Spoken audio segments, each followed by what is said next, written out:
নমস্কার বন্ধুরা, আমি অর্চনা আর অর্চনা সহজে রান্নাতে আপনাদের সবাইকে স্বাগত। আশা করি আপনারা সবাই ভালো আছেন। আজকে যে রেসিপিটা বানিয়েছি সেটা দেখাবো। এখানে কয়েকটা পটল নিয়েছি। পটলগুলো ভালো করে খোসা ছাড়িয়ে নিতে হবে। আমি একটা এখানে ছাড়িয়ে দেখাবো, বাকিগুলো দেখাবো না। পটলের খোসাগুলো আমি ছাড়িয়ে নিচ্ছি।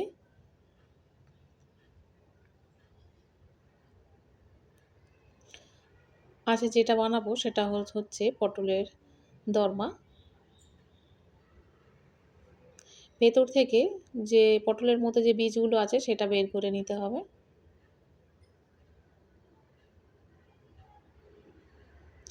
এই বীজগুলো ফেলে দেব না, এইগুলো আমি ব্যবহার করব। এখানে সবগুলো পটল ছাড়িয়ে নিয়েছি আর ভেতর থেকে যে বীজগুলো বের করেছি সেগুলো আলাদা করে রেখেছি।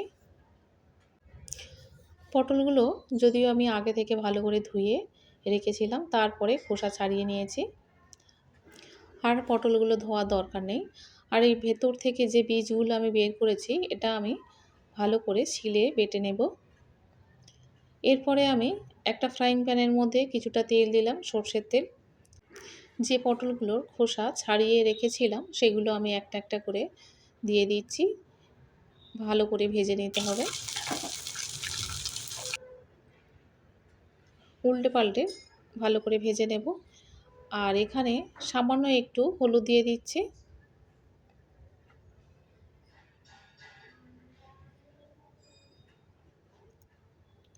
এভাবে উল্টে পাল্টে ভেজে নিচ্ছি।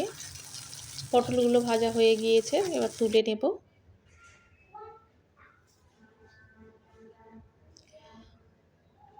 আবার ওই ফ্রাইং প্যানের মধ্যে 1 চামচের মতো গোটা জিরে দিয়ে দিলাম।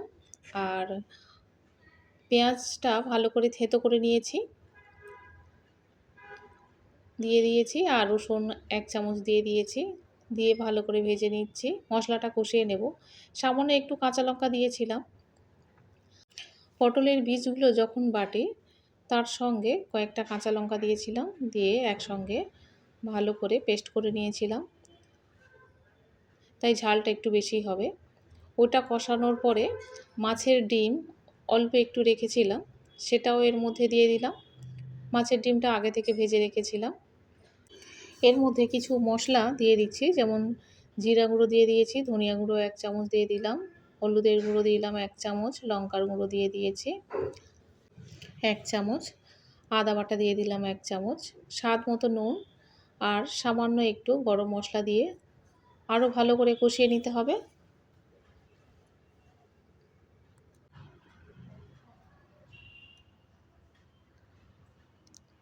সামান্য একটু আলু দিয়ে দিলাম, আলুটা সিদ্ধ আলু ছিল।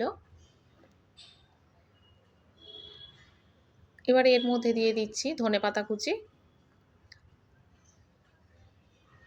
এটা হয়ে গিয়েছে, পুরটা ঠান্ডা করতে দেব। আর এদিকে নিয়ে নিয়েছি দুটো টমেটো ভালো করে কেটে রেখেছি, এটা পেস্ট বানাবো। আর আজকের এত বেশি লোডশেডিং হচ্ছে, বুঝতেই পারছি না কি হচ্ছে। এখানে যে পুরটা বানিয়েছিলাম সেটা পটলের মধ্যে দিয়েছি, কিন্তু দেখাতে পারিনি, এত বেশি লোডশেডিং হচ্ছে। আর এরপরে আমি দিয়ে দিচ্ছি একটা ফ্রাইং প্যানের মধ্যে আরও একটু তেল দিয়ে পেঁয়াজ কুচি দিয়ে দিলাম, তেজপাতা দিয়ে দিয়েছি, আর লবঙ্গ, এলাচ, দারচিনি দিয়ে দিয়েছি। পেঁয়াজটা একটু লাল লাল করে ভেজে নিতে হবে। এর মধ্যে দিয়ে দিলাম থেঁতো করা রসুন, সামান্য একটু লঙ্কা কুচি দিয়েছি, আর অল্প একটু হিং দিয়ে দিলাম, দিয়ে কষিয়ে নিয়েছি। এরপর সামান্য একটু চিনি দিয়েছি, দিয়ে নাড়াচাড়া করে নেবার পরে আদা বাটা দিলাম, 1 চামচ আদা বাটা দিলাম, জিরা গুঁড়ো দিয়ে দিলাম 2 চামচ, ধনিয়া গুঁড়ো দিয়ে দিলাম 2 চামচ, স্বাদ মতো নুন দিয়ে দিচ্ছি, দিয়ে ভালো করে কষিয়ে নিচ্ছি। অনেকক্ষণ কষিয়ে নেবার পরে টমেটোর যে পেস্ট আমি বানিয়ে রেখেছিলাম সেটা দিয়ে দিলাম।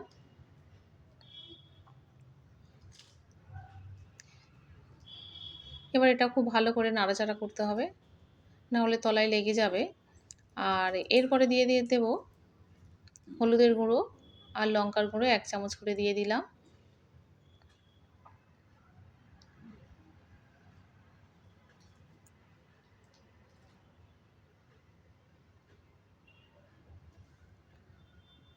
অনেকক্ষণ কষিয়ে নেওয়ার পরে জল দিয়ে দিয়েছি।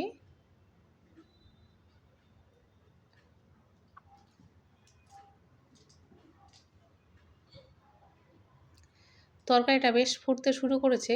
এই সময় আমি পটলগুলো দিয়ে দিচ্ছি আর এর মধ্যে 3টে কাঁচা লঙ্কা দিয়ে দেব।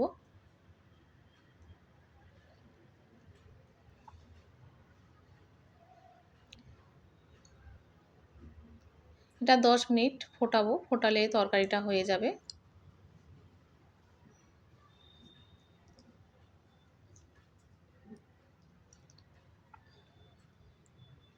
একটু উল্টে পাল্টে দিয়ে তরকারিটা হয়ে গিয়েছে।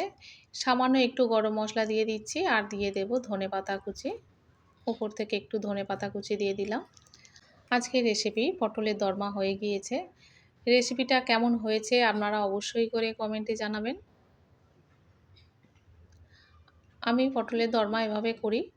অনেক সময় হয়তো অনেক কিছু দিই, আজকের মাছের ডিম ছিল তাই ডিম দিয়ে বানিয়েছি। খেতে ভীষণ ভালো হয়েছিল।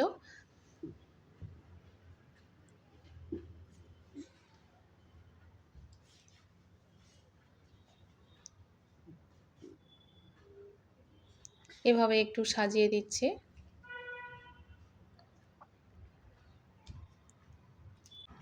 অনেকটা ড্রাই নামিয়েছি, বেশি গ্রেভি রাখিনি।